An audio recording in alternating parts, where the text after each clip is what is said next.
होर्मुझ सामुद्रधुनी भारतासाठी खुली झाली। इराणच्या भूमिकेमुळे मोदी विरोधकांची कोंडी।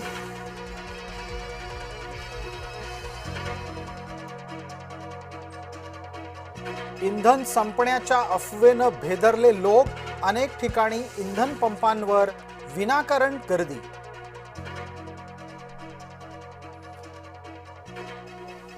अफवेला बळी पडू नका, राज्यामध्ये इंधन साठा पुरेसा, मुख्यमंत्री फडणवीस यांची भूमिका।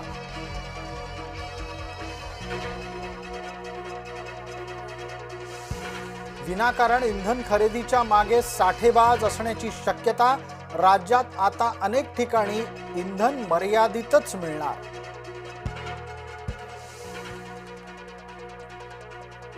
मोदी सरकारच्या प्रयत्नांना यश। कतार इथून घरगुती वापराचा गॅस घेऊन जहाज आलं भारतात। मंगळुरूच्या बंदरावर कतारी जहाजानं नांगर टाकला। महाराष्ट्रात इंधनाचे दर वाढलेले नाहीत। 10 दिवसात परिस्थिती सुरळीत होईल, इंधन विक्रेत्यांची स्पष्ट भूमिका।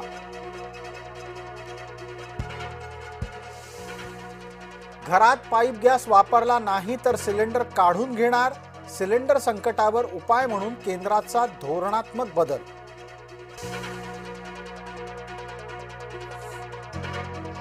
अशोक खरातच्या जन्मगावचे लोकही त्याच्यावर चिडले। खरातला फाशी देण्याची केली स्थानिकांनी मागणी। मातोश्रीच्या मॅडमवर शिवसेनेचं शरसंधान। आलिशान हॉटेलात मातोश्रीच्या मॅडमची खरात सोबत बैठक। शीतल म्हात्रेंच्या आरोपामुळे सुषमा अंधारेंची चिडचिड।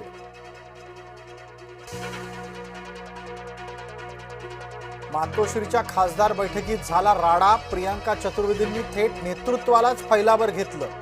संधी निसटल्यानं चतुर्वेदी बिथरल्या।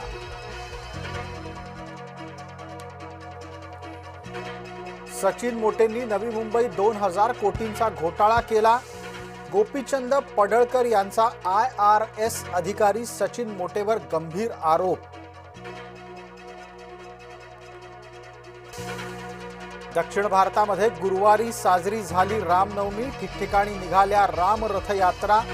जय श्रीरामच्या घोषणेनं भारला आसमंत।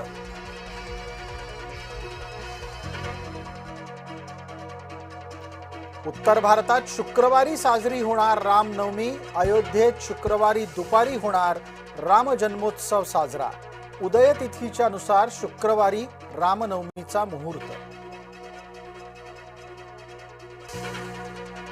नागपुरातल्या पोदारेश्वर राम शोभायात्रेचा उत्साह। मुख्यमंत्री फडणवीसांच्यासह केंद्रीय मंत्री नितीन गडकरी हजर।